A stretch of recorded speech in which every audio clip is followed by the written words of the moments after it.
பாக்யலட்சுமி வாழ்க்கையில் பாக்கியா பல நல்ல விஷயங்களும் செஞ்சுருக்காங்க. அதே சமயத்தில் ஆரம்பத்தில் தான் வந்து பார்த்திங்க அப்படின்னா இப்போ இந்த ஈஸ்வரிக்காக, இனியாவுக்காக, செடியனுக்காக அப்படின்னு சொல்லிட்டு சில காம்ப்ரமைசஸ், சில விஷயங்கள்லாம் வந்து சரி ஓகே பரவாயில்ல அப்படின்னு பொறுத்துப்பாங்க. அந்த மாதிரி விஷயங்கள் தான் இப்போ ரீசெண்டாக வந்து ஈஸ்வரி ரொம்ப பாவம் அப்படிங்கிறதுனால அவங்க பிள்ளையோடு இருக்கணும், என் பிள்ளையோட உயிர் விஷயம் அப்படின்னு சொல்லி உண்மையிலே அவருக்கு வந்து ஒரு பெரிய மெடிக்கல் ஸ்கேர் அப்படின்னு சொல்லுவாங்கள்ல, அந்த மாதிரி ஒரு ஹார்ட் அட்டாக் அப்படிங்கிறது ஒரு பெரிய ஷாக்கான விஷயம் அப்படின்னு சொல்லி தான் அவரை வீட்டில் சேர்த்துக்கிறதுக்கு ஒத்துக்கிட்டாங்க.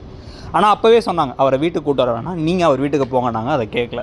அவரை வீட்டுக்கு கூட்டு வந்தாலும் நான் அவருக்கு சமைக்க மாட்டேன்னாங்க. அதையும் வந்து இவங்கெல்லாம் கேட்கல. கடைசியில் இவங்க தான் சமைச்சு கொடுக்குறாங்க. காஃபி போட்டு கொடுக்குறதுக்கும் அவனுக்கும் சேர்த்து போட்டு கொடு அப்படின்னு வெக்கமே இல்லாமல் கேட்டு அவங்க 2 பேரும் சேர்த்து வச்சிடலான்னு பார்க்குறாங்க ஈஸ்வரி. அவர் செஞ்ச தவறுகளை மன்னிச்சு தாம் பிள்ளைங்கிறதுனால வந்து சும்மா வந்து அவர் பண்ணுறதுக்கெலாம் வந்து முட்டு கொடுத்துட்டு. ஆனால் இதை வந்து இப்போ முன்ன மாதிரியாக இருந்தால் பாக்கியா அமைதியாக இருப்பாங்க. இப்போ பாக்கியா தெளிவாக அந்த ஆள் ஒரு அயோக்கியம், அந்த ஆள் ஒரு நம்பிக்கை துரோகி, அந்த ஆள் ஒரு கேடு கெட்டவர், கேவலமானவர், அவர் கூடலாம் வந்து என்னால் சேர்ந்து திருப்பி வாழ முடியாது, அது நடக்கவும் நடக்காது, அதனால் தயவு செஞ்சு என்னை அந்த மாதிரிலாம் பண்ண சொல்லி பேசாதீங்க அப்படிங்கிற மாதிரி வந்து சூப்பராக சொல்லிட்டாங்க. ஸோ சொன்னதுக்கு பிறகு இப்போ என்ன பண்ணுறாரு, அதே டைமில் நான் வந்து அம்மா நான் போய் என் மனைவியை கூட்டு வரேன்னு சொல்லிட்டு இப்போ நாளைக்கு கிளம்பி வீட்டுக்கு வந்துட்டு அவள் போயிட்டான்னு சொல்லி திருப்பி வந்து ராதிகா வீட்டுக்கு போய்ட்டு ராதிகாவையும் மைவியும் கூட்டு வந்துட போகிறார். ஸோ கூட்டு வந்ததுக்கு பிறகு தான் வந்து பார்த்திங்க அப்படின்னா இப்போவாச்சும் பாக்கியா ஸ்ட்ராங்கான சில முடிவுகள்லாம் எடுத்தாகணும்.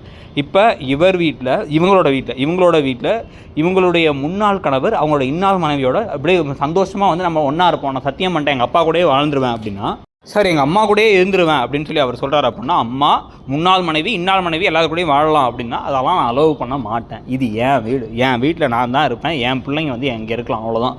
நீங்கள் ஒரு முடிவு பண்ணிக்கோங்க, இவர் இந்த வீட்டில் இருக்கக்கூடாது, அவர் மனைவி இங்கே இருக்கக்கூடாது, ஒன்றா நீங்கள் வேணும்னா அங்கே போகிறதா போய்க்கோங்க அத்தை அப்படின்னு சொல்லி பாக்கியா சொல்லணும். சொல்லுவாங்களா, நீங்கள் என்ன நினைக்கிறீங்க?